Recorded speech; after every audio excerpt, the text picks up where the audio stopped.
top.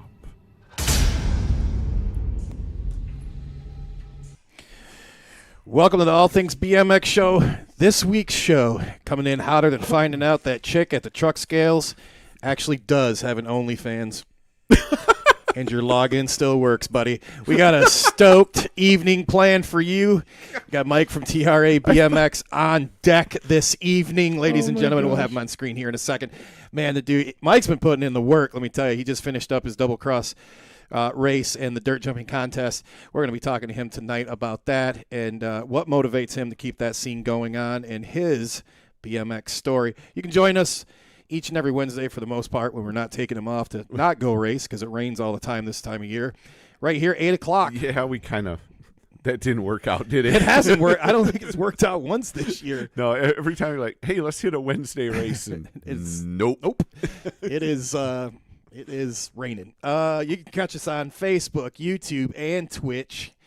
And if you missed the show live, you can catch it in the podcast format, or you can go back and watch it over on YouTube on the All Things BMX YouTube page. Yeah, like and subscribe, all that stuff. All of it, man. The ATB crew is coming to you live from the Ethan Clark Studios, brought to you by our good friends at Motor City Harley Davidson, and we want to let you guys know what they're doing here shortly. They've got the Harley After Dark party going on. Yep. So October 30th, make sure you guys get down there. It's going on between 5 to 8. You can join up with Nick and company at Motor City Harley Davidson after dark. They're going to have an evening of live entertainment, dinner, drinks, and best of all, it is free. Yeah, so go check that out. Farmington Hills, Michigan, Motor City Harley Davidson. I also saw they're doing a witches night or something tomorrow night. So go check that out as well. I'm not sure exactly what that's about. Even better. Better reason to go. Yeah. Yeah. Better than a $60 Gold Cup coat. It's Melissa is off tonight. She's and filling in for her back at the Gate 9 Producers Perch. Mr. Detroit Velvet Smooth himself. Just hanging out back there in all the Crenshaw world. Yeah. Yeah. Hey, I got to tell you about Gate 9. Look, if you're looking for number plates, carbon rims, and soon carbon frames, make sure you guys get over to Gate 9. Check them out for the absolute best in number plates and rims. Check out Gate 9. We're at the Ghetto-Wear news desk. Ghetto-Wear. Yeah. Hey, if you guys want to sponsor something on this show, I'll sell every goddamn thing in the studio, okay? It's up for naming rights. Yeah. We have a mouse over here. It needs a sponsor. That dog runs through here. I'm going to sell it. I'll put a sweater on it. But we're at the Ghetto-Wear news desk right now, and we've got news. I'll tell you what we're going to do. We're going to bring our guest on screen right now. He's going to hang out with us while we do the news. First, we want to welcome Mike in. Mike, welcome to the show. How's it going, buddy? Hey, good to see you guys. Justin, Chris, thanks for having me on the show. It's truly an honor. Oh, it's a blast. I'm so excited, man. No, we're excited to learn about you and what you got going on. So. And maybe we can get Chris out there to jump on the roof gap. Oh. He got one of those. He's got it. He's got one. Put you right up there. It ain't bad. You got that fancy F1 bike, bro. No go. Just hang on, son. Yeah. Yeah, that's it. Hang on and hope for the best. Yeah, I don't think so. A lot exciting here. Some exciting news we got at the news desk. You want to let them know about Check this out. Yeah. Farmer City BMX is getting together with. Oh shoot! I already screwed this up. You want to take two on this one? It's live, dude. Springfield BMX Raceway. Gosh, partnering with Farmer City BMX, and they're doing a benefit race to honor their beloved Matt Turley. Mark your calendars, October 19th. It's called the Turley. I hope I'm saying this name correctly. Turley Gate Drop Series. There's going to be 2 tracks. One day. They're going to have special awards. There's a pro-am. There's team sheets, 50-50, and raffles. Make sure you check this out. Make sure you wear blue when you're going there. I'm not sure what the blue is. I assume it was Matt's favorite color, but I did not know that. So they're doing all this to raise money for Matt's family to help them out after his passing. And Oh, we have a link in Yeah. the show notes. It'll be, we'll put it in the chat. We'll put it in the show So, notes, too. yeah, if you can get over to Facebook and look at Springfield BMX Raceway or Farmers City BMX, they'll have all the info there for that. You guys in Illinois need to go check that out. Yeah, and I want to let you guys know about a new podcast that's taken off right now from Down Under. Some listeners to our show, they just launched their own show, and got 3 episodes out right now. It's just BMX, man. You guys, they're on Spotify right now. Go give them a follow and go check them out. I listened to the 3 shows. They're good. They're great. They're awesome. Stuart Kelly and Sean Collins, a.k.a. Dozer and Stu, doing their thing there. They're bringing you BMX news focused on the Aussie side of things. They got interviews, industry news, race interviews, and race reviews. They're doing great. They're doing big things. We got the link on the show notes, and we'll put it in the chat also. So give them a like, give them a follow. So we call them mates? We do. Be our mates from Australia? We do. All right. Good deal. Go check them out, guys. Also, whole shot event we ran last weekend out at Richfield Park BMX. Some of us did. Yeah, I know. Some Don't worry, buddy. I got a gift for you when we're done. Some of us didn't make it. It's all right. That was things. It was out of your hands, bro.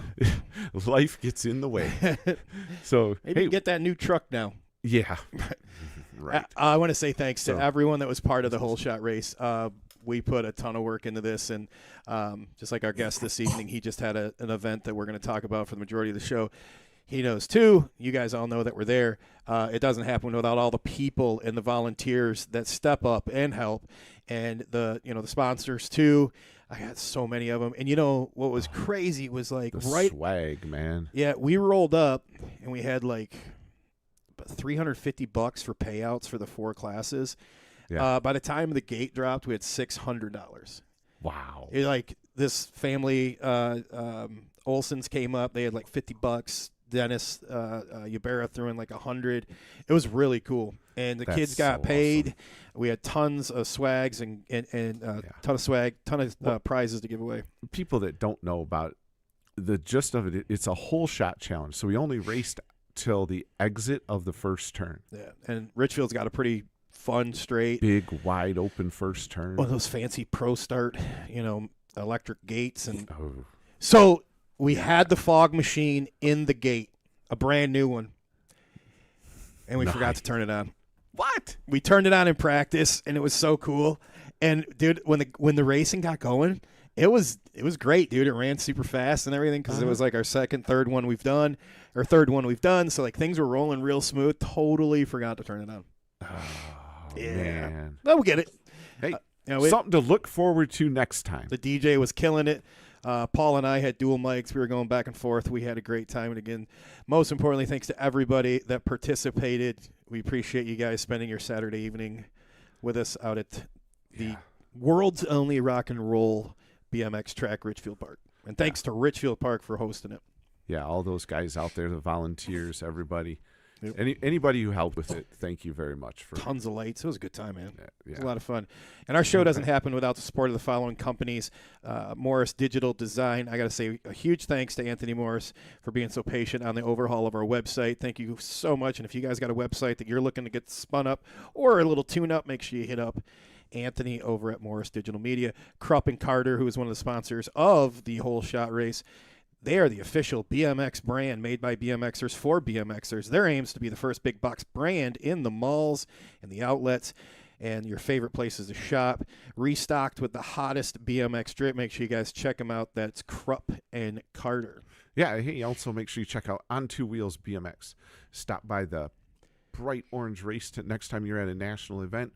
Tell them the ATB crew sent you, and they'll take care of you. The Hack Shack. It's your fully stocked and ready to go mobile service bike shop. And on top of that, not only is a Hack Shack your bike shop out there in California, the Manteca area, they also build side hacks, which, Mike, I'm talking, how do we race side hacks? We got to get to this in the show when we start diving into the double cross race. That would be legendary on your track, and it would It's probably instant death, but it'd be. We'll do it. I always say I'm a fan of that. Remember on MTV Celebrity Death Match, that coach that said, "I'll allow it," and I love saying that when someone has a crazy idea. Like the first time someone showed up brakeless, and I'm like, "I'll allow it." That's so I'll allow it. All right, we'll figure out how to make it work. So for you guys that are going to be listening to a podcast version, if you get a chance, the links are all going to be in there. Make sure you get over and check out the track that Mike has, and we're going to have pictures up and all that for you guys here in a few to check it out as we dive into it. Yep. It's wild, and it would be a wild ride on a side hack. Sure would. Oh my goodness! Hey, also real quick, make sure you check out Wrenchman Wheel Builders. If you need a new set of wheels, go talk to Gavin at Wrenchman Wheel Builders. He will take care of you. Tell him ATB sent you and use our code BRODEAL, and he will give you a free high five in your box with your new wheels. It's best deal right there. Dye Job Apparel, represent your team, your brand, your business. Check out Dye Job Apparel. They're taking care of you, and they always have a login that works for OnlyFans. Do they? Hey, if you want your logo on something, Sean will put it on there for you. He can put it on just about anything. Also, make sure you check out DB Sports World, upstate New York's premier BMX race shop. They can take care of all your BMX needs, from complete bikes to accessories. You need a new set of pedals, whatever it is. DB Sports World, upstate New York. Last, definitely not least, our good friend down in Florida at Mega Design Group. If you guys need a canopy, he's who you want to check out. But it's not just that. If you want to stand out at your next event, Mega Design has you covered, literally, because they do canopies. They really do. They specialize in custom canopies, feather flags, tables, table covers, retractable banners, and more. Every order comes with a free mock-up, so you can see exactly what you're going to get for your setup. And it's all included with the prices, shipping straight to your door. There's no hidden fees, no surprises. It's all professional, even though it's our good friend Brian Fowle that does it. He keeps it professional. He's professional. It's eye-catching designs to showcase your brand with confidence. Whether you're a small business to the big business, they take care of you. It doesn't matter if you're a sports team, a BMX team, or a podcast. They got you covered. Literally, it's Mega Design Group. Make sure you check them out. They help you put your best foot forward. All of the people we talked about that help us do this show each and every week, you can find their links in the chat and in the show notes. You got the BMX Rocks chat question. So this is in our chat. So a question this week from BMX Rocks Photography is, what is your favorite television show theme song? Yeah, I have to ask Mike. I'm going to need a minute. Oh, that's easy. Waylon Jennings, Dukes of Hazzard. Son of a... That's it. Damn, he didn't even have a second on that one. No. Yeah. No, that was actually mine too. Was it? Yeah. I'm going to go with that. That's my second. My first one is the A-Team. A-Team. Yeah. Because I'd hear that shit and just be ready to jump out a wet bedroom window. And you know which one gets, they got two of them that you get stuck in your head all the time. It's the Addams Family. Yeah, that one. Yeah. That do-do-do-do. We don't need a reminder, man. Yeah, I know. Karaoke. And Green Acres. Oh, Jesus. Beverly Hillbillies, too. That's before me, buddy. That's before me. I think they were on, like, Nick at Night. I might have caught them there. Oh, those all used to be on Channel 50 here in Detroit when we were kids. Did you have to go to, like, U and then turn it in? Yeah, UHF and the whole, oh, yeah. Oh, man. All right. Yeah, it's 18. You're good with that one. Okay. Yeah. All right. So put that in the chat, you guys. There's actually an extra post on our Facebook page for that as well. Either way, let us know about that. That should be fun. All right. So now we're going to talk to Mike. So, Mike, we start out every show with the same question. So how did you first find out about / get involved with BMX? Well, that takes me real far back to about 1979. I was getting my first, you grow up on a little girl's bike that your dad gets you, from the garbage, thing next door, and you get your first real bike. Well, mine was a Schwinn Stingray. It was a Hurricane 5, Schwinn Hurricane 5 speed with the Stingray frame and the banana seat. And we brought home a BMX catalog. They had the Schwinn BMX catalog. And I would just study that thing for hours, every single word in there, hey, Dad, what's chromoly? And have those pictures in there, like, 5 kinds of handlebars, 4 kinds of grips. And if you guys, ever saw that catalog, it was really cool, all the anodized colors and stuff. And that really just made me aware of it. And it caught my fascination. And I just gravitated to it. Every time I saw a BMX bike in the neighborhood, I was asking about it. Our one friend had a Mongoose Motomag bike. This is back when people were still running Motomags. And, lo and behold, I found out there was a local BMX track. I didn't realize, just anybody could race. I thought only pros could do that. And at the time, because I wanted Motomags, I got myself a Huffy Pro Thunder, the Pro 4, the black and yellow one with the Motomags. And next thing you know, we're off to the local racetrack. And that's how I started. Wow. Whereabouts did you grow up? In Bethlehem. And I still pretty much live here now. I'm in a town called Macungie, but I always say if you draw a circle through all the corporations I work for, the BMX track's usually right in the center of it all. So I'm pretty much BMX centric. It's dictated my whole life, and I pretty much took jobs where the riding was good. And I mean, obviously I want to be around family, but I've always, even though you have to make money, I always put BMX first. Oh, cool. Like, you've definitely stayed and lived in like the hotbed for BMX, whether it be the trails, the racing scene, the park scenes. Yeah. It's always been like a destination to go to. Oh yeah. Yeah, it's a great place. I mean, we got great people here, and they used to say, there's something in the water. I was still am, really hardcore, trail builder, and all my friends were too. And what was funny is we met at the local racetrack, but you didn't know, like the Easton crew, which became the sales crew, which became the Posh crew, we'd bump into these people, and, they were all building too. And that's one thing I can say, whether it was myself, the Posh crew, Mike Walker, Mach 6, all these guys, they were all independent. They were all out building at the same time, and we all just sort of met up. So the old joke, from the ECD days was something in the water, and it's true. Wow. I haven't heard ECD referenced in a minute. Nice. What is that? East Coast Destruction. Oh, okay. Yeah. I was not aware. Favorite trails over your lifetime, other than your backyard? Favorite trails, I grew up at a place called Black Track along the Lehigh River that I used to ride. So I think that was my favorite. And obviously Posh, was near and dear to us. We just lost that a couple of years ago. I was president of Lehigh Valley Bicycle Association, which, was both the combination of both Posh and Caddy up to just this last year, where we said, hey, let's, the Posh is no longer there. We're going to give it back to the Caddy locals. We still help out there, but, Posh, as far as modern trail goes, was just near and dear to my heart. And I just, I love the feel of the place, and I love the history of the place. Yeah, because you guys like organized your own like board, right? And yeah, to like protect the trails, correct? Yeah. So what happened was, we were working a gentleman, Jay Crossan, still rides today, named Flash.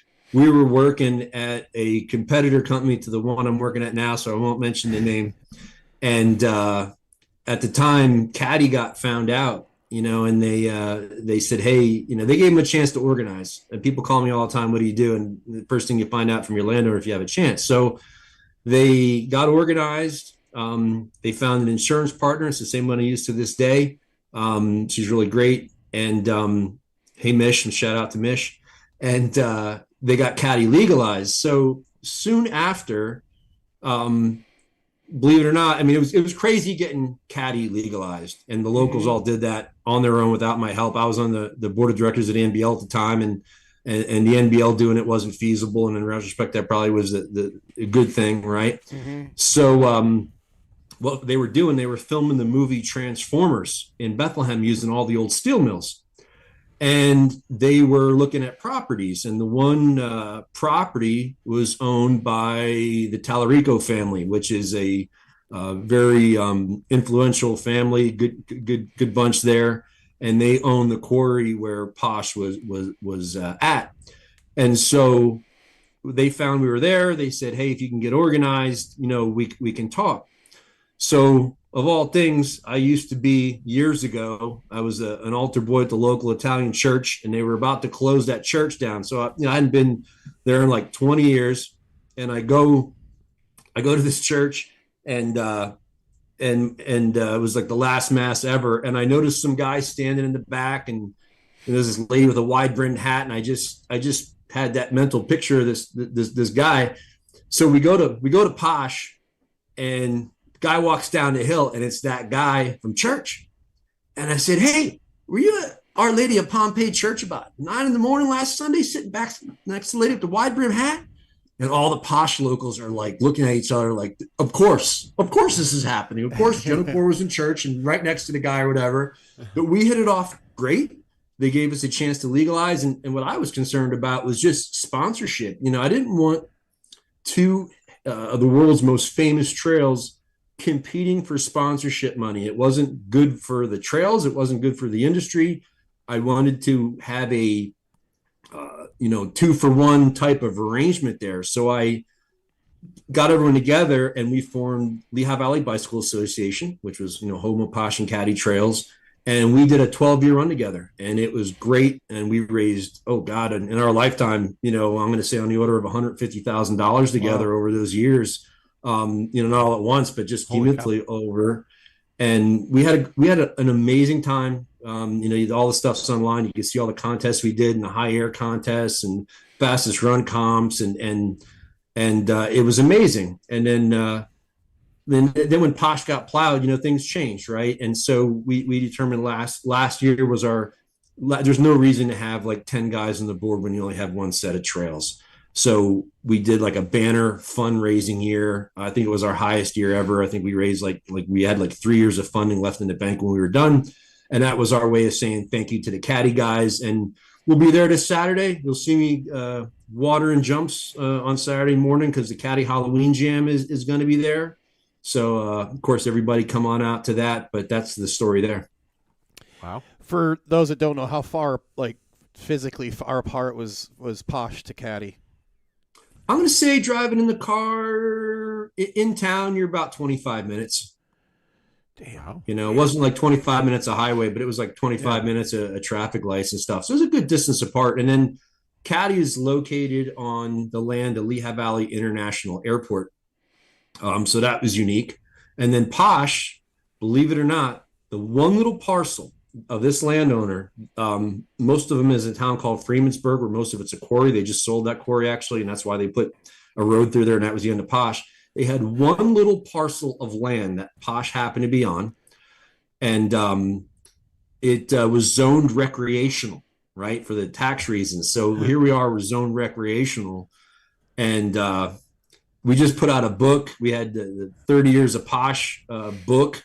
It was actually called Almost 30 Years of Posh because it would have been 30 had we survived. But it's a funny story. I went down there with my friend Mach 6. I had my state college trails going, and I came back and I owed him some shovel time because he helped me get my trails going when I came back from state college in 1991. It's the only time I was out of Bethlehem. And I handed him the shovel and I said, "Here you go, groundbreaking ceremony." And he goes, "Shut up, start digging." And I started digging and I roughed out the beginning of what became Sidewinder. And then, I just went back to my trails like, these kids will never last. And then, there we are like 30 years later. So it's pretty cool. That is cool. And we have a pretty big racing following. So for the racers, these trails were like they were the destination trails for years and years. I mean, if you threw your leg over a bike in the 90s and 2000s, like you wanted to get there. Yeah. Posh is where modern trails came together. Like we all had an influence. We all did things. There was things I did that were influential, things that other people did were influential. And where Posh was a unique time point. Chris Sales said this once, it's when people stopped pedaling. It's everything was downhill at that point, one finger on the lever. And what was interesting is, I was part of that mid school or maybe early modern trails thing where, we were building really big jumps. We're doing rhythm. We're doing all the stuff that was never done before. But Posh made it, even though it was hard and his balls out, don't get me wrong, but it didn't take the physical power anymore. right? It was fun. You could hip, you could do all these things because gravity was driving you. And it was really wild because, you know, I don't consider myself I'm not a natural by any means. I have to work for every bit on the bike, and I raced pro. I was never fast as a racer, but I learned that style at Posh. I learned how to ride one finger on the trigger. You know, you're slamming sidewinder, you're landing with grabbing a handful of brake and just letting go of the brake and cracking that bike into the air. So when they had the first Woodward downhill, all these double A's show up. There's not a cloud in the sky. There's $100,000 pro purse. I ended up getting hurt in practice, but I made it around the whole thing. I made it around before some double A's did because I had learned that style of riding. And it was sort of foreign to people like, hold on, I'm going to land and just almost come to a skid and let go again. But it was Posh that taught us that. So it was really really an amazing era to be part of all of this. Mm-hmm. Huh. It sounds like it had a flow to it, and Yes. I don't pretend, or I'm not even going to make you think I know about riding trails because I don't. But like from a racing side of it, it sounds like this place had flow where you just could, well, boom, boom, boom, and just Yes. hit it. There was a saying that, you know, case once, keep going, keep twice, you know, case twice, then you got to shut it down. What some of the younger crowd might find interesting is that back in the day when Posh first started, on a weekend like South Park weekend, that place was empty. We were collectively out at South Park ripping it up, doing it. It was built by racers. Some of those runs like Megalodon was like a 1 minute long run. It was you white knuckled it to the end because it was so long. You just had so much forearm pump. It was insane. And that was all racer stuff. That was Jay Lonergan. You know, we go way back. His dad I just saw him this weekend because the Posh Woods project at our local pump track that Dirt Sculpt built. Dirt Sculpt's our builder as well. And, you know, they had the racetrack all set up for us. So that's how we all got together. And we were just racing for years up and down the PA Turnpike for the state qualifiers, then all the nationals we went together. So we were very, very much BMX racing based. That's cool. That's back when you were a rider. You rode everything. You just did it all. Yeah.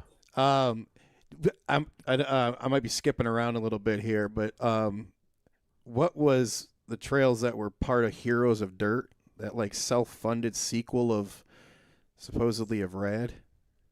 So that was trails. They were I mentioned the trails I used to ride near the river, and those trails were very close to that. You know, it was funny because we were all younger then. And everyone goes to me like, Mike, why are you riding so hard? I'm like, yo, you guys are on my turf right now. You know, I remember Keith Mulligan. It was one of my favorite photos ever. Keith Mulligan took it. You know, for Trans World. But it was up the edge of our canal, and Eric Bugby did that. That's the movie we did where we had Bill Allen from Rad. Yeah. And that was surreal, you know. And so we had to learn that course, and that course was no joke. There was a shark fin in there. I remember I was riding Stats, and Stats is an amazing bike because if you see the photos I have, I beat the living hell out of that Stats. Big inverted tables, 15-foot high airs, nothing happened to it. So on that day, Dave King had built this hard right shark fin. And the minute you landed off this hard right, you hit this hard left where I was doing these big tables. And the guys came up to me and they said, hey, don't be half-stepping this thing. That thing will rip your forks right off, dude. Like, commit. Of course, I half-stepped it and I cased the hell out of this shark fin. Sheared my bottom Chris King, which is, by the way, awesome headset because I still run old school cups. I just like looking at anodized cups, and trust me, no headset would have survived that. But Adam Aloise was there, and I happened to have an old GHP sticker on my fork. It was an Odyssey 41 thermal, right? And I remember the look on Adam Aloise's face. He's like, dude, you can't be running these GHP forks out here. And I'm like, don't worry, they're not. But anyway, we had, and I trained with Greg Hill for years. So nothing against GHP there. He makes awesome bikes, of course, too. Yeah. But we were just riding the hell out of this course, and it was just so much fun, you know. And Dave King built it. It was really good. I would have loved to have kept it up if we could, but with liability and stuff like that, it's not easy to do. But yeah, Eric Bugby did an amazing job, and Bill Allen, man, it's just what I love about him is he always embraced BMX. I consider him, even though it's from the movies, I consider him a real life pro because he represented the sport in that way and still does, and I've always loved him for that. That's cool. For those that don't know, Heroes of Dirt was kind of it was a sequel to Rad, and Bill Allen's grown up, and there's a trail rider that they kind of flip it from racing to trail riding. Right. And was he stepdad in it, right? Yeah.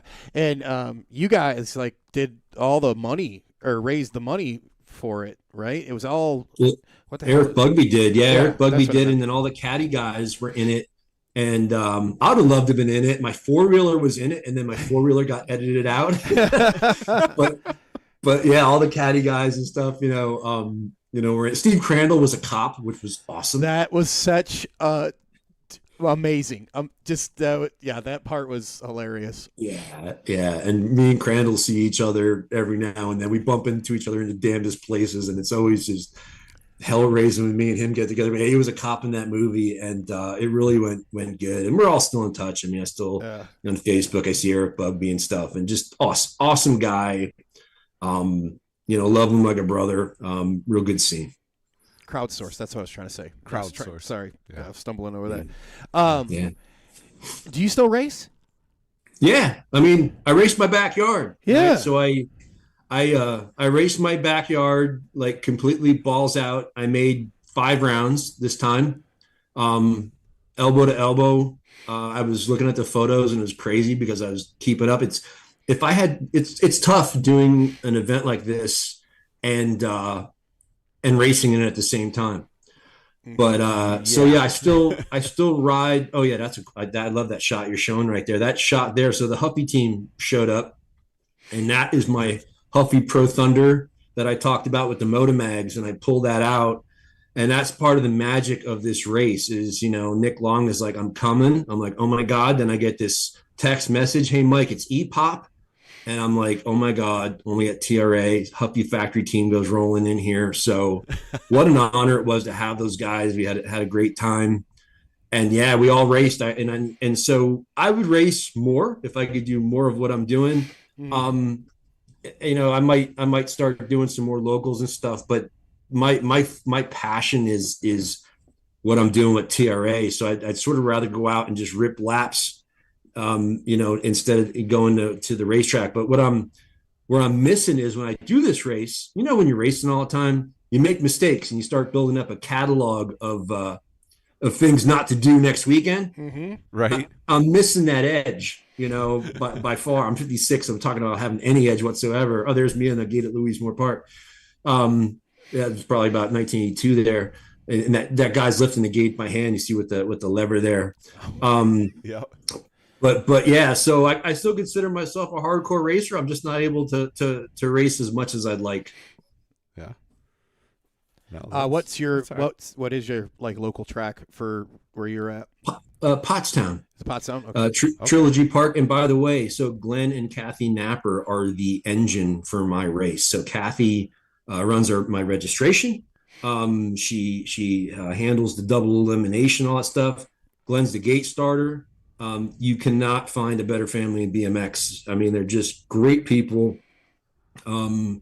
Really supportive of everybody.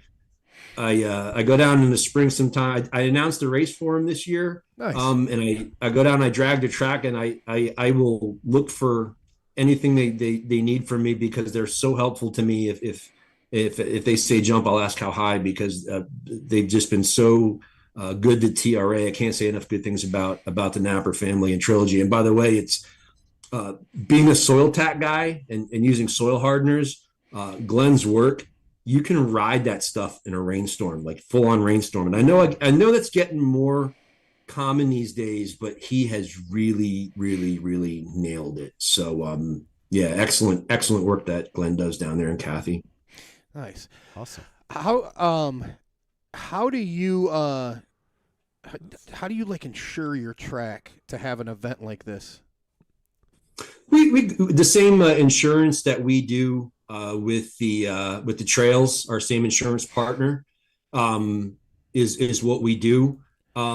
It is expensive, right? I won't mince words there. It costs a lot of money to insure what we're doing, but it's very important to me that we're insured independently. And I like to do that. That way we're just running it as our own organization. And it's worth that to me, even if I pay out of my own pocket. Okay. So let's back up just a second and explain to folks that don't know TRA BMX. What is it and what's it about?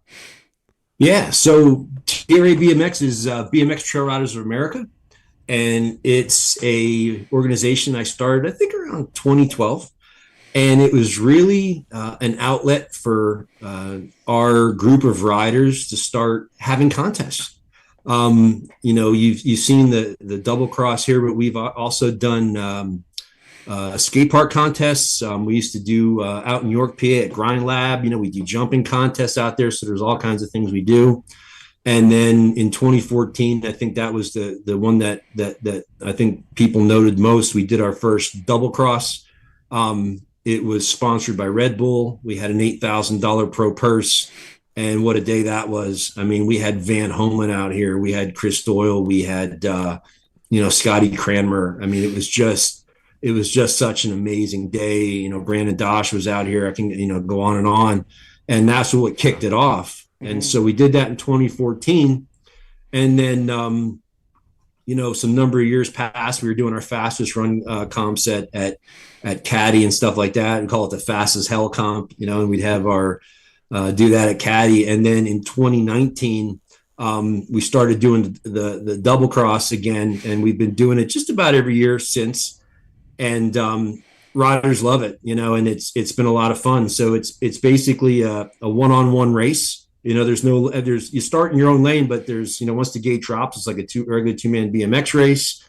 It's about the length of a normal BMX track, but it's all downhill and it's all trails. Everything here is lips and landings, like normal trails, just made wide enough to race on. And then we have a jumping contest right on the same jump. So I think to race on trail style jumps and to have a jumping contest, you need that same little bit of mellowing, right? Where you're not quite as steep as you are at Caddy or some of these more modern trails. And so that thing of having a jump comp on the same track that we race on goes really good. Mm-hmm. And it's really fun. There's a vibe in the air out here. The best I can say is it feels like the old days. I remember the first one we did in 2014, and seeing Brandon Dosh do a fist pump over the last set, there, and just there's just I feel like a kid again. You showed that picture there when I was at Louisemore Park, and I'm on my first bike I had for BMX racing, and I'm not exaggerating when I say I feel that magic every time I do this race. I feel it throughout the whole day. That day is like Christmas to me. When I put the banners up, I feel like I put my Christmas tree up. And when I take the banners down, I feel like I'm taking I feel like I took my Christmas tree down, Yeah, it's always a little sad when you put the Christmas decorations away. Yes. Two things in the chat. Scott Lachansky, he just raced at the Gravity Soul dual slalom this past weekend. He said there's a lot of people talking about TRA. And then Mike Miranda, Mr. Hollywood himself, he said he'd like to personally invite you to Dirty Fest and have you run the jumping contest, but you've got to ride in it. I will tell you what, I will do whatever Mike Miranda says. So yes, Mike, I will gladly do that because I will do whatever you tell me to. I have an autographed, I'm not in my office right now. I went up in the kitchen here because I wanted to make sure I had reception, but above the TRA desk hangs an autographed poster of Mike Miranda on a blue hutch. And he gave it to me.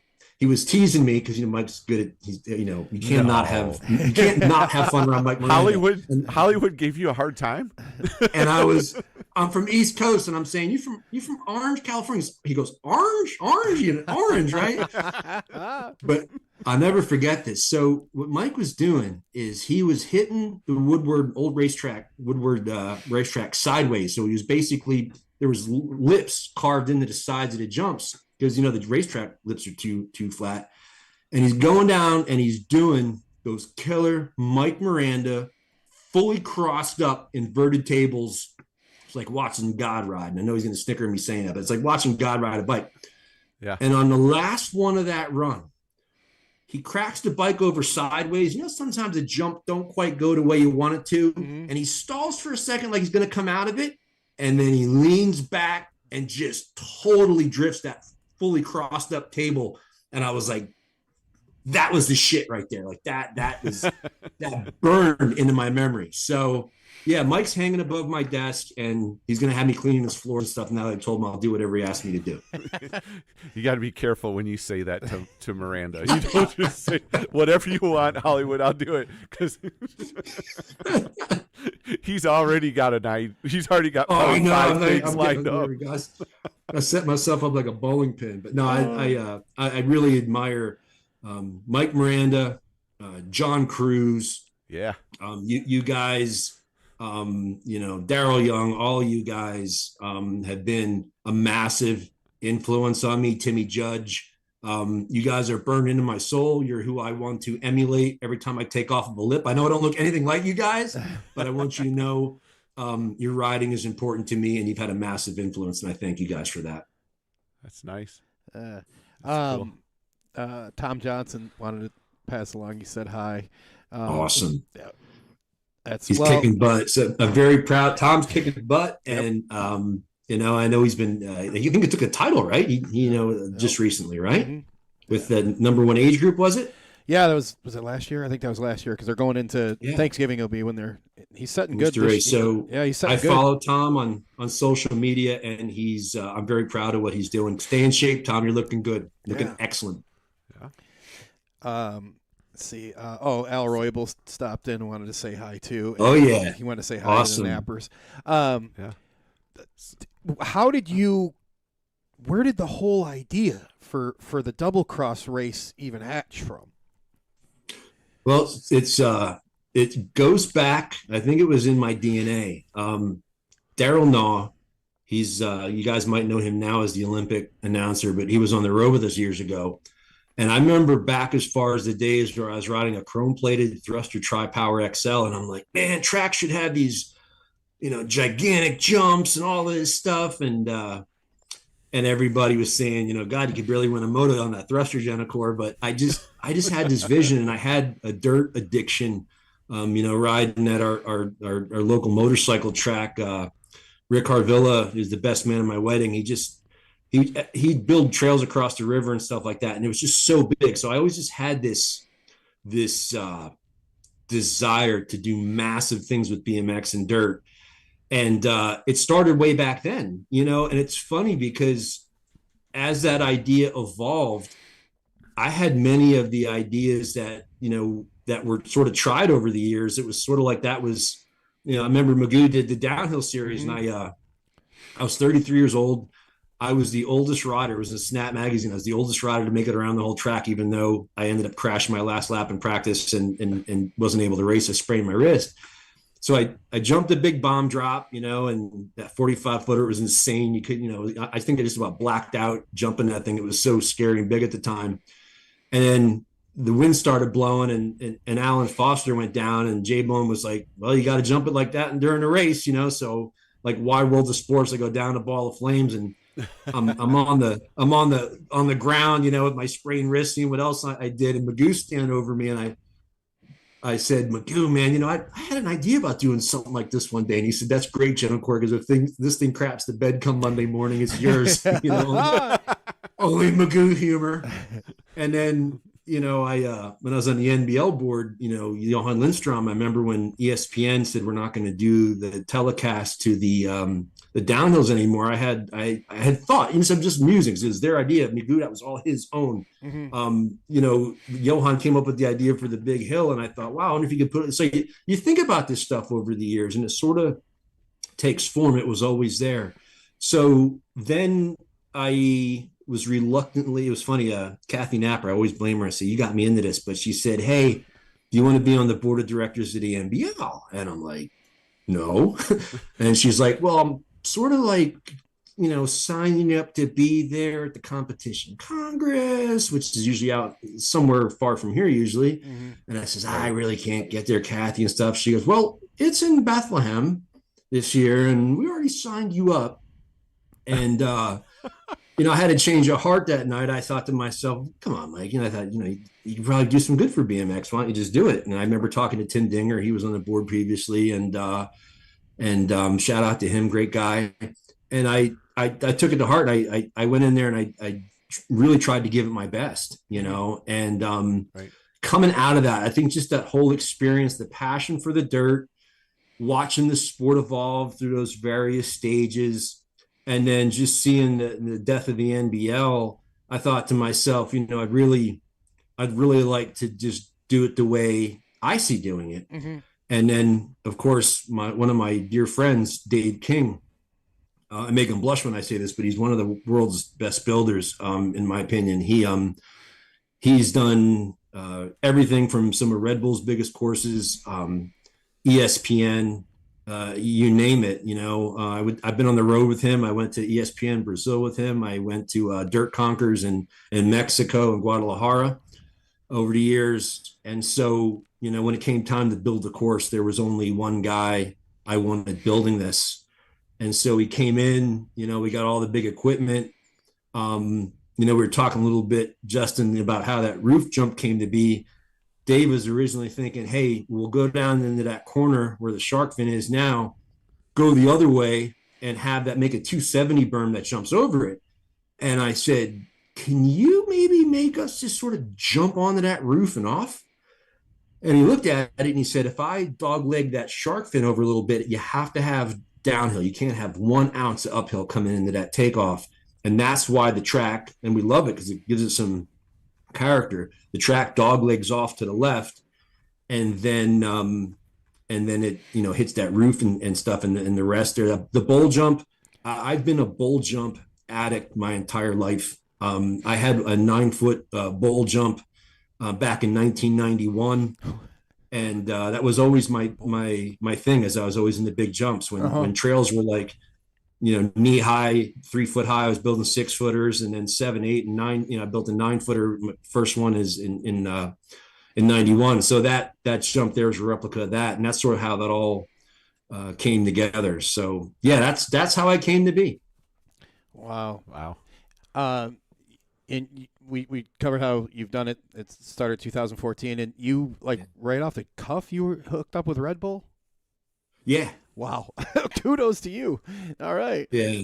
Realize the business relationship, right? So you have Dave King and all of his world class builds.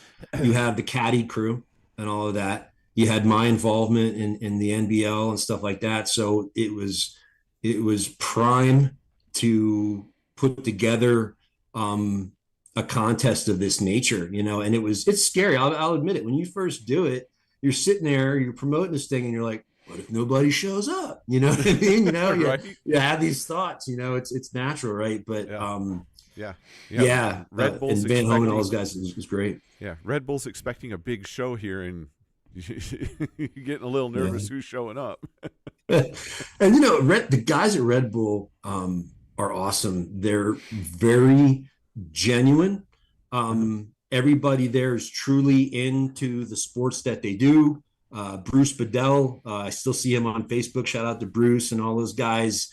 They're really into what they do.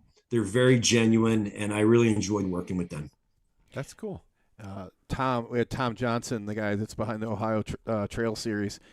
He echoed the same thing, because they help out with that. He said they're just a good group.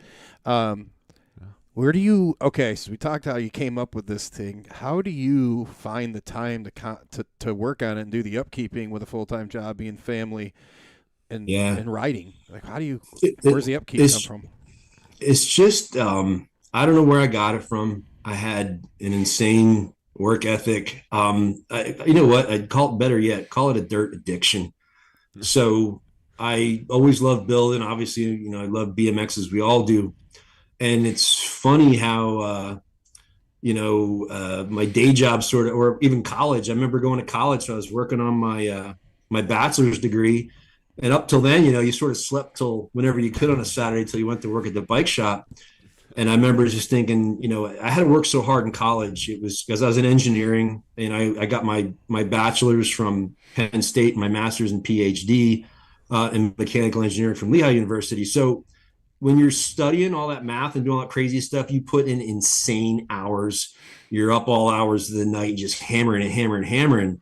And that just sort of worked into my BMX lifestyle. So once I did the backyard, I just sort of brought that work ethic to it. And all this, I manage a quality department for one of our sponsors right now, by the way. Hydac, I'll have to tell you all about Hydac's sponsorship of this event. But just manufacturing principles and lean and 5S, and how do you make this? Because I maintain, even though for the event I have people working there, I set up all 60,000 square foot of my backyard every year. And I've never missed a building season. And I've always had trails, of my own build. Of course, the backyard, we use power equipment, but I've been doing trail building for 40 consecutive seasons at least.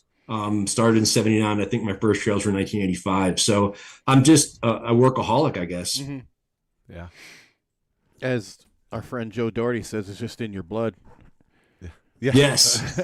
That's true. Shout out to Joe. He's been here. It was so awesome. So one time Joe came and he had this booth, like an interview booth. I listened to that episode. I loved it.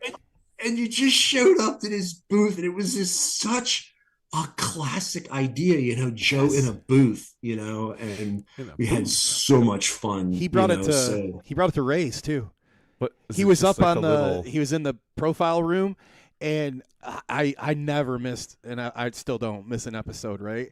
And we had done our show. I think we were probably second season in, and I hadn't asked him on the show yet, and I'm like, I'm gonna ask him today. And I chicken shit out. Totally did. And then finally, when I worked up the gumption to contact him, I was like, dude, I rode by you 20, 30 times and just I'm like, nah, he's busy. And yeah, he had this little crazy little shack thing he built. Dude, it reminded me of a ratty old porta potty, a wood one, they make the cartoons out of. And he just had it set up. He had his recording stuff in there. And when he was at Mike's Jam, people just ride by, stop and talk.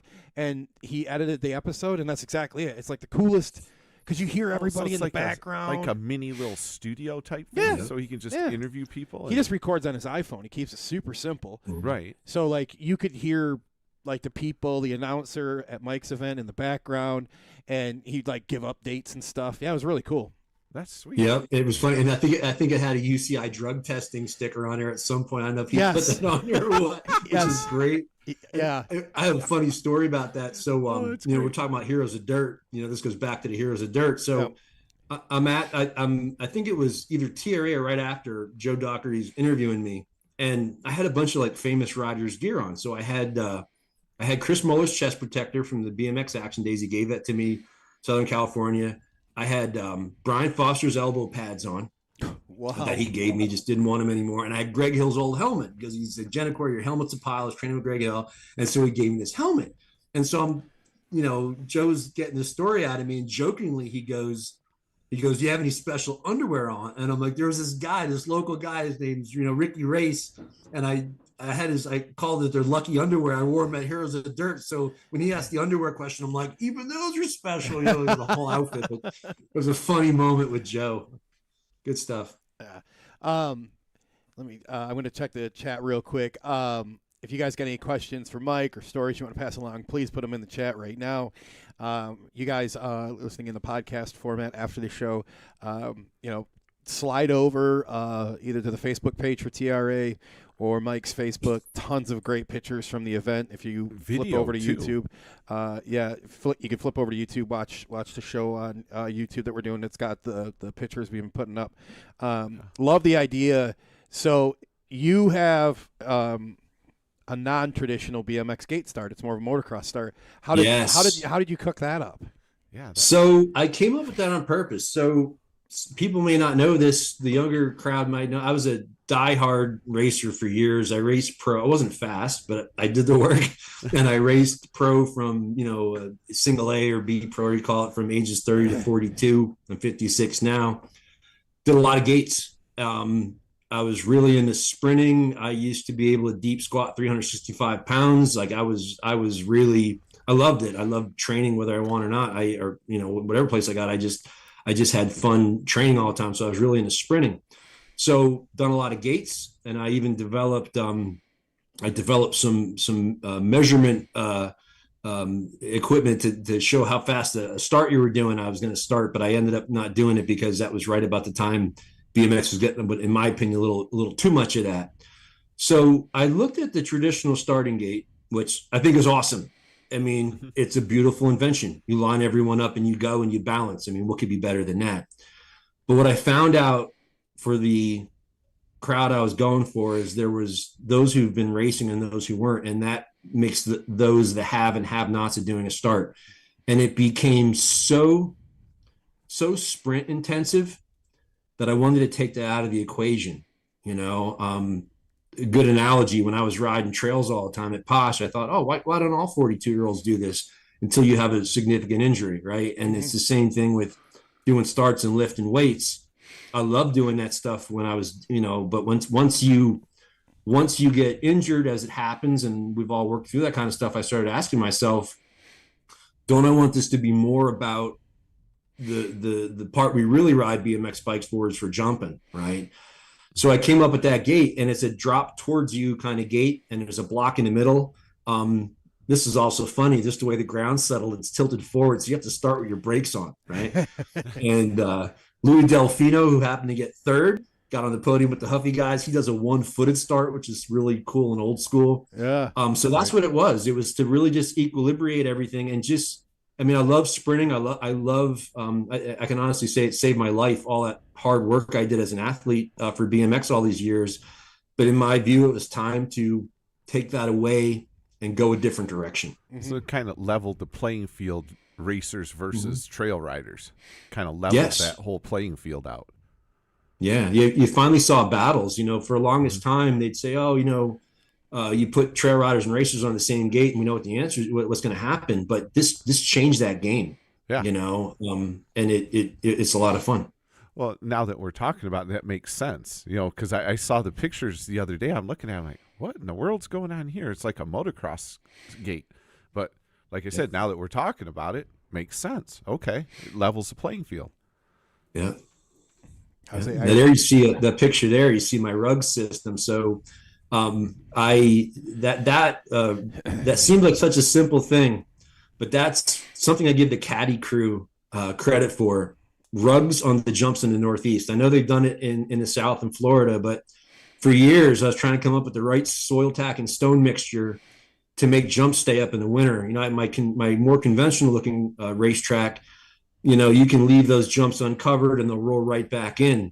Mm-hmm. But if I was to leave a 20-foot wide, 9-foot tall, very steep lip uncovered, just normally tarped, it'll crumble. And so what we did was we came up with a system you tarp them and you put these rug remnants on there. Crest Flooring, one of our sponsors, gives us the rug remnants. I've been running those remnants for like 10 years now. I thought I was going to need them every year, but that's what that picture's showing right there. That's how we maintain this thing over the winter. So how do you do that? Are you tarping it first and then putting the carpet on, or carpet first and then the tarps?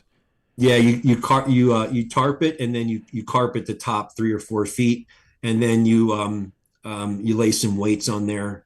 Okay. I use pressure treated pallets. You'll see those in the videos, which you'll see the videos from last year of the race, and the ones from this year will be coming out soon. We're in the process of all the post processing for the event, but and you can see some normal pallets right there, and then you'll see all those rugs are numbered. So everything like a manufacturing line is lettered and numbered so that it has a storage location for the summer. It has a placement location for the winter.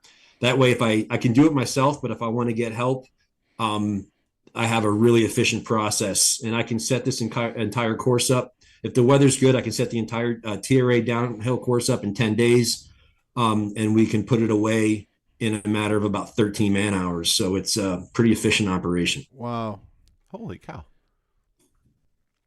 Yeah, I'm flipping through right now, looking at some of the so that's the like you're pictures. winterizing it is what you're doing. Yes. What a brilliant idea with your labeling of the carpets.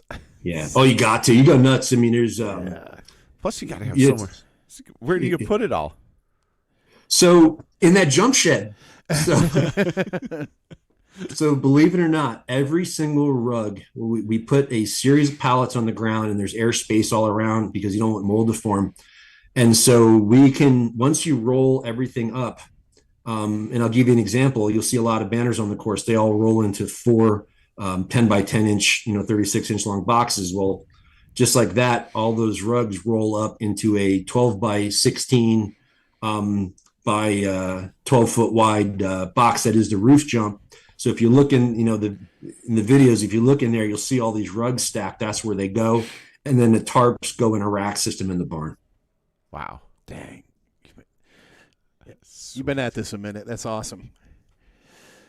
Yeah. You got lots of comments of like so dialed, setting it up, everything like that. I try. Yeah. I try. It's a lot, I'll tell you what, this would be interesting for the listeners. So when I first started soil tacking, I had a 50-gallon drum, and I go into the first turn on my pump track, and I spray that turn, and then I pick up that drum and I carry it over to the other turn, and that's all I knew, And in manufacturing, there's an exercise you do. It's called the spaghetti diagram, and you see how many steps you take to do something. And as I was analyzing it, what I came up with is I have 2 drums in the top of the property and a 500-foot long or 600-foot long hose. And so I can basically do both tracks with one hose off of one set of drums. I can recharge one drum while I'm filling the other. And I have a little manifold just made out of Home Depot ball valves that I made that I can back flush the system. And then you can use up the last 5 gallons of the hose. So I got it from 20 years of owning this place. Well, how long has it been? Yeah, about 20 years now. And, I did a bunch of things the hard way. I had to learn that it's easier to hit a rock with a tamper than it is to pick it up and remove it, because I'm the one who has to bend over 10,000 times for every rock. So, that's what we did. You keep talking about 2 tracks. You have 2 tracks on your property? Yeah. If you look, so we have 2. Yeah, I think I know where those pictures are. Go ahead. Each track is 30,000 square foot. And in fact, if you want to, and I think you pull something up. If you go on, if you look at TRA BMX YouTube and put in the last names Gonzalez and Mann, MANN, you'll see one of their videos from last year. All right, we're digging that up here. Just a second. Justin's plucking away at it.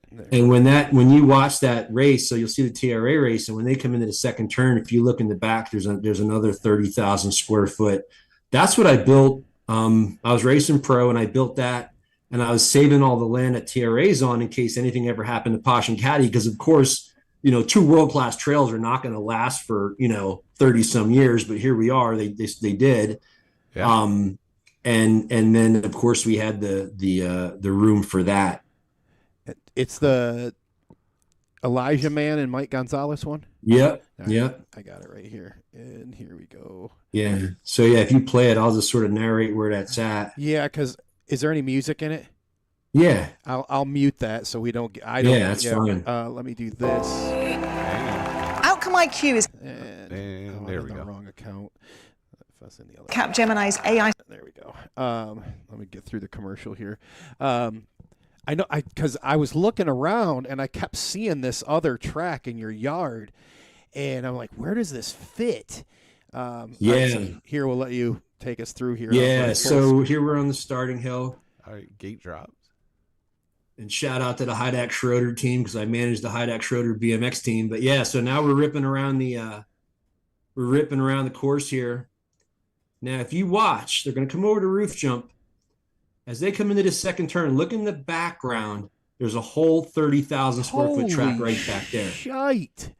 Oh yeah, that whole dirt over there behind those guys. Is this more like a traditional race track? It's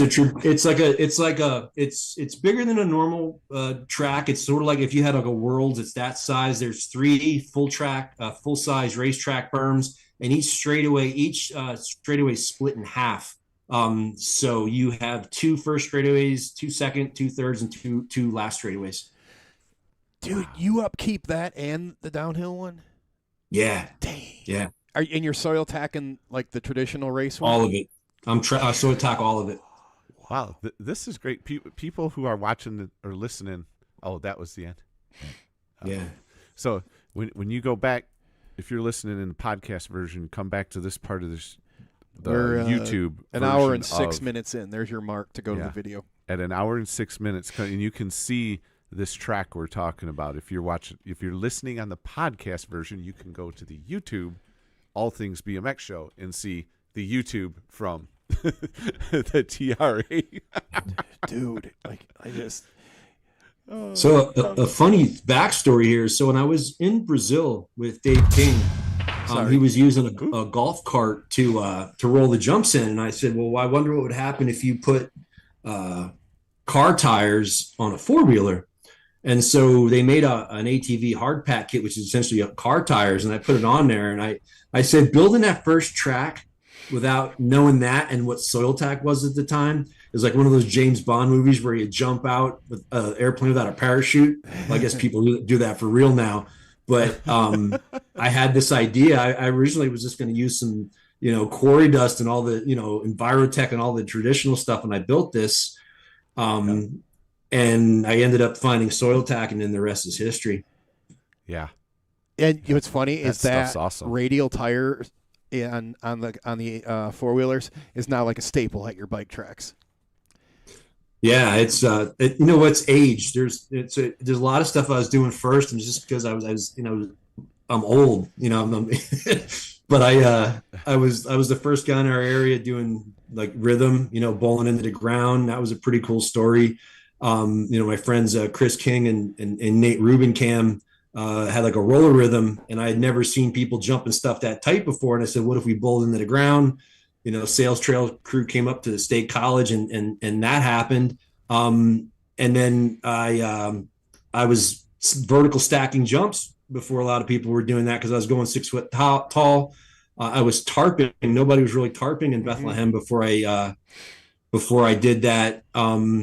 And I was using landscape fabric because I actually wanted some rain net to come through for the type of dirt I was using. So it's just funny, the stuff that you come up with over the years, and you don't think you're doing it at the time. And then you look back and you're like, oh, wow, I just was solving a problem at the time. I feel like the trails brought a lot of the manicuring part into the race world, right?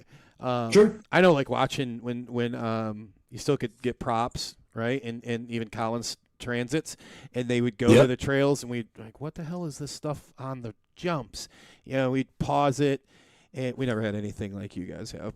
Like we pause that, look, and we're like, what do they got? And then you'd see a tarp, maybe like a milk jug tied in one of the eyelets, right, for weight, and then the carpet, right? And then I can just remember like driving around in somebody's.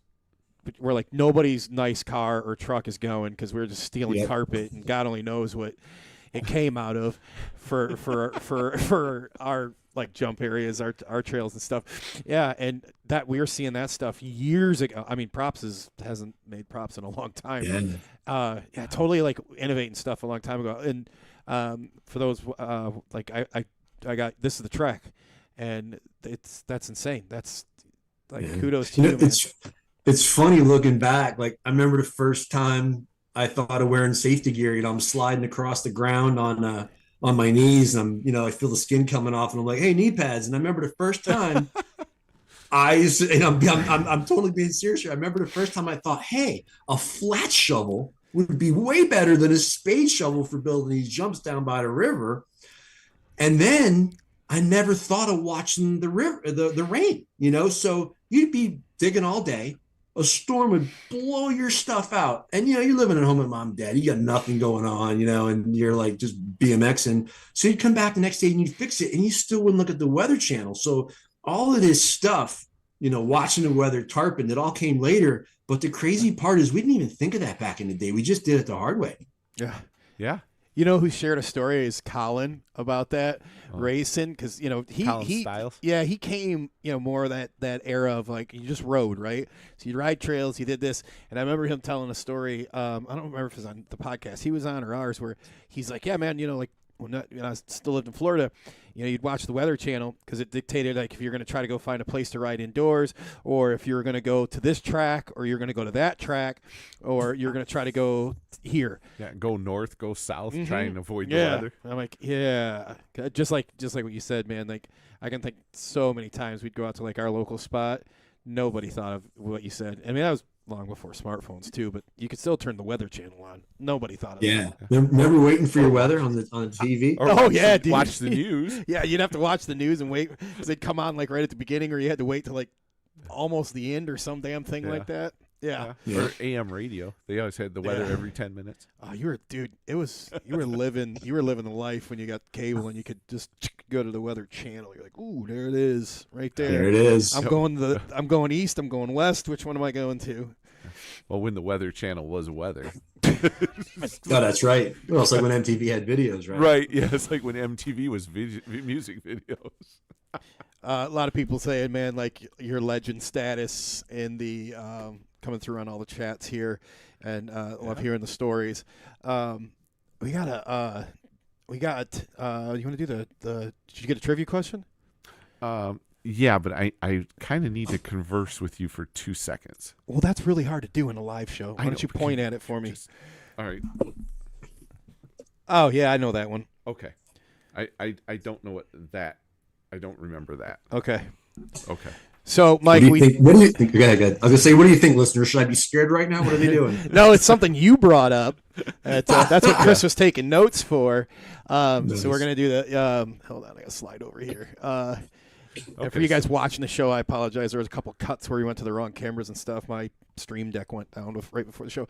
But it is trivia time, and all right, we want to thank Krupp and Carter for sponsoring the trivia here, and we got a nice little prize pack Chris is going to show. Rearrange my stuff here. And yeah, you know this. You've listened to the show. Each week we give this out, and we ship it out. And pretty exciting here. So this week, we got all kinds of stuff. Yeah, but we got the from Stoke Run right there on the top. Yep. So we got stickers in there, and we have a free pass to Stoke Run. Stoke Run. Go check it out. Right. All right. And if you're not sure what that is, go to the last show and watch it where we talk. If you're watching or listening to this, I would hope you know what Stoke Run is. You might remember by Wild Dreams, but it's the new And actually, we're going to talk about this next week too. Yeah. Yep. All right. So Melissa's world famous trivia question. We got all kinds of goodies in here. We got a little card from our buddy Bill Ryan over at, man, I'm really doing this bad. You're Supercross. We got I ain't giving you a week off again. Van shoes. So we got that from Supercross. We got our sticker pack with, oh gosh, I don't even know. There's a zillion stickers in here. Stoke Run, I see, just flipping through here. Ghetto Wear, ATB, Dye Job Apparel, all kinds of stickers. Got those. We have a chip clip from Marysville Honda. They were one of the sponsors of the Whole Shot Challenge. Flat pedal race. Flat pedal. There you go. I'm sorry. And we got a T-shirt from our friends over at the Cult Crew. So we got a Cult shirt. That. Then we got your Motor City Harley Davidson. What are these? Wayfarers? What? Stunners? Yeah. Those. We got a Motor City Harley Davidson drink koozie right there. And then we take all this stuff and we wrap it up. Whoa. Making a mess over here. Motor City Harley Davidson backpack. So whoops. And don't take that mic. I just wrapped it right around the mic. Our budget spent for the whole year, buddy. I just broke it. Okay. So all that can be yours if you can answer this question. So while we were talking to Mike, he mentioned something. Now, don't answer this, Mike. He mentioned something called ECD. I want to know what ECD stands for. First person in the chat, we will send this over to you. If this takes longer than 38 seconds, there's a possibility a TV gets broken tonight.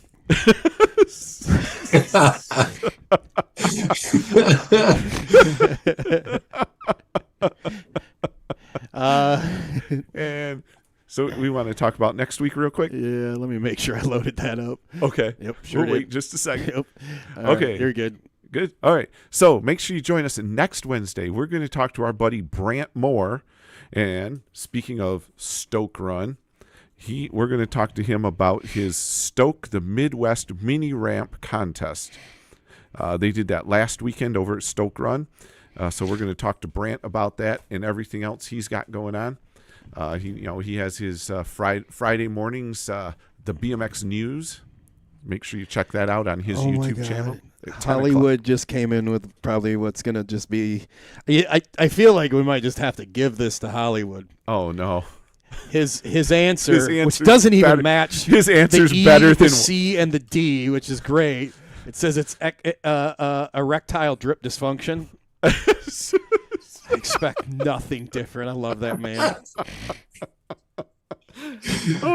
Dude, like that's worth it at least. Hey, you guys need to check out the Dirty Knobs podcast with Mike Miranda and the erectile drip dysfunction crew. Yes. Eric Carter and James Vicente. Make sure you check out those guys. It kind of fits in with they got the shorts now. The dirty shorts over there. Yeah. I don't know what's going on with them guys, man. So we at least give them a quick little plug. Make sure you check out our buddies over at the Dirty Knobs podcast for sure. Yeah, and looking for the answer of ECD. We were talking about it earlier, and you guys put that in the chat, and we're going to get us a winner here. Man, what do you like? Do you have spare time, Mike? You know what? Well, now I do. So my kids, that's the hard part is, so I had two daughters. I'm actually sitting in my daughter Tori's old homework spot, and Tori and Allie, they're in school right now. My daughter, one's going becoming an English teacher, and the other one's going to do a dual dance major in MBA. So girls, I'm proud of you. I love you, and Daddy misses you. So my wife Christine and I, family life is our number one thing. Proud to say we've never missed one of our kids' events. Nice. We love it. They did a ton of stuff, dance, choir, you name it, color garden, all that stuff. So that's awesome. It's been a very busy 18 years. The family's been very supportive, and we were doing all of that. So, and if you, I'm sure you guys any parents out there, I'm sure you guys do the same thing I'm talking about. So they just went to school. So now it's time to fill everything up with more BMX, right? What else would you do with it? So yeah.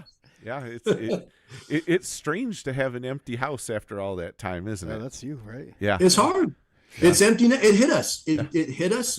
We were sad, because there's so much joy just walking into the house and seeing your kids there, and teasing them and joking all the time and having Dad stop, whatever you're doing, and I miss hugging them every night and everything like that, and so it's really hitting us, but we're doing our thing, we're finding our way, and now I'm driving my wife crazy. So right, that happens, yeah, and and from my side of that experience, you start hanging out with each other and doing stuff, and it's kind of reminisces back to when you first started dating before you had children. Yeah. So it's really cool. My wife is actually part of my, my life story, but my BMX story. So when I was riding that mongoose, the Huffy with the Motomags, I met her on that bike. Oh, really? I met her on that bike. I had a crush on her in 6th grade. And, she is funny to talk about being like a workaholic, couple. She was selling her dad's house the same weekend. We sold a house the same day we did TRA last year. And I took that bike from her where I used to ride it to her dad's house all the time, and I rode it down to where my parents were. I said, "Hey, Mom," my mom and dad are 93, 94 years old. I said, "Don't tell Dad, but I'm going to come buzzing through the yard. They're out doing bushes." So I come flying through the yard in this Huffy Pro Thunder, and scare the crap out of everybody. And my dad's like, "Oh my God, what are you doing? I'm still riding that thing, And then of course I busted out at the race, but yeah, it's a cool little story with the bike and my wife. But yeah, my wife's my rock. Yeah. And then when I was training for pro, I hadn't seen her in years. We lost touch. After we went to Penn State together, we lost touch. She had gotten married and divorced in that time, and luckily I was training at the gym, with a world-class coach at the time, and that's where I met her, at that same gym. So to everybody out there, whoever thinks, oh, my dreams are stupid, I'll never achieve a goal, you might find something way more important than winning. So pursue your dreams, because that path is there for a reason. And I met my wife that way. So, honey, I love you. Can't argue with that one. Real quick, Piper from the Cult Race Crew said he apologized for not being able to make it this year. So you better make it next year, dude, because I want to make the trek down. And I remember sending but you're on the list, Piper. Get out here and race. Yeah. So if he doesn't take it, that spot, I'll take it next time. I mean, I'm not racing. I'll just be there. You guys are welcome out. I will document and do all kinds of stuff, but we can definitely be fanboy out watching it going down, man. Hey, and you guys are welcome out. And anybody from the industry that wants to come out, and really any riders that are interested. I mean, it's for zoning purposes, we have to keep it. And shout out to our local municipality for granting us the permit to do this event. And it is invite only for that reason. And I promoted at a certain level, so I don't I have 5.5 acres. I know how many cars I can park and stuff like that. But it is to get the riders who are interested to do it. Right, we're right. Pioneers together in this form of racing. It's really relatively new. And any media outlets, podcasts and entities like yourself, you're more than welcome to come out. Dude, just reach out to me. We'll get you guys invites and photograph and do content to your heart's content. There's no restrictions. I got an idea. Awesome. I got an idea. Uh-oh. We're gonna double shack. Double shack with BMX in our blood. There you go. Yep. I'm gonna get a 40. We're gonna have 2 shacks. So we're gonna get a porta-john? Basically. Yeah. Okay. Yeah. Okay. Probably. And then if you stay after the event, there's a special feature people don't know about. Oh. It's the Mike Gentilcore, Brian Strebe classical piano concert that happens the night after the race. Strebe stayed at my house, and I played classical piano and guitar and stuff like that. So Strebe sits at my piano and belts out Beethoven Moonlight Sonata, like perfect, like could have been a recording perfect. And I'm like, dude, I didn't know you could do this. So he did that last time, and then he came out this time and he had a whole bunch of Chopin to play, and I'm playing my whatever. And so my wife's like, you two shut up. And I'm be like, hey, be glad we're playing classical music instead of like whatever else we could be playing down here. But that's what happens after the race is me and Strebe do some classical piano to one-on-one. Sweet. That's so wild. It's weird, I know, but we're weird. That's how we roll. So doesn't go with any of this. I mean, given our conversation, it surprises me from you, but a Strebe, nope. No. Yeah. I remember talented. He's good. He's a damn good piano player. I remember announcing at Fort Wayne with him, and we were like 100 motos deep, and he's like, "Oh man, I got mismatched shoes on." I'm like, "What the?" He's like, "Yeah, man, I just went out of the house," and he did. I forget he was riding for Vans or Airwalk back then or whatever. And he's like, I looked, and we're like, "Yep, those are not matching shoes." I can see. And this does not surprise me. That's the dude that can just jam on a piano, man. There it is. That's funny. Oh my god. Yeah, we're gonna put together this visit next year, and we're gonna double down with Joe. Do you have a weekend yet? Well, you can tell us that after. Yeah. So it'll be it'll be, I think what I did at the 20th, it'll be the 19th this next year. Yep. Perfect. Nice. September 19th. There you go, Piper. Whatever that Saturday is. Mark it so down. Double check the calendar for me there. But if the 19th is a Saturday, that's what it is. Write it down, Piper. Yeah, you so got to get there, Piper. Tom Johnson come through with the right answer. And what is the right answer, Mike? East Coast Destruction. Dude, There we go. I had one of those shirts. Got it. Scooped that bad boy up at Elby's. And I wore that thing until it finally, like, there was just the screen printing had cracked. Maybe I didn't get it at Elby's. I don't even remember where I got it from. But, man, I wore that sumbitch like it was a badge of honor. Because it reminded me a little bit like when everyone's stealing logos, the Wu-Tang Clan. Yeah. Well, Method Man sat MCM down and said, hey, dude, I don't know if you should be doing that. Yeah. You know, and then we actually got a call from the authorities because MCM had ECD gloves made in Pakistan. And here comes this, you know, I'm not joking about all the stuff that happened around it, but here comes this box, you know, East Coast Destruction from Pakistan. Of course, you know, I perked some ears up for my old buddy MCM from the area. So and it was funny. Going back in years, I used to tease these guys. I'm like, hey guys, we build jump. Shouldn't it be East Coast Construction? But those guys, they made a hell of a name for themselves, and a lot of amazing riders, street riders. Joe Butcher Kowalski, Lucky Engelbert. I mean, just the list goes on and on. What an incredible group of riders, people, BMX spirits that I get to share the Bethlehem area with. I couldn't have it any better. Man, it was like every props you got, there was some stuff from your area in for like so long, you know, and it just, that was it. Like you get the, what was the sister publication, the Snap, Trans World, Ride, man. And it was like, there's always something in there from there, like always, you know, that was it, man. You were like, when we going? Who got the trivia question? Tom Johnson. He's on a few weeks ago. I know we had stopped at was it still Push? Was that Push running after one of the South Park Nationals? Man, we had hyped it. We had hyped ourselves up. We were ready to go. Everyone, you know, they told like go here, park here, ride there, and we just were like, why do we even take our bikes off the racks? that was there's jumps like that. There's a run at Caddy saw, called Chicken, and people are going so high it literally takes the breath out of you just watching it. It's just there's no limit to what these guys can do. It's a different form of riding too, man. Like it's so you don't need to do any tricks. You just watch them flow through there. It's amazing stuff. That's fun. Well, I want to toss it over to you before we wrap up here for your shout outs, your thanks, the people you want to plug, the sponsors you want to thank. All right.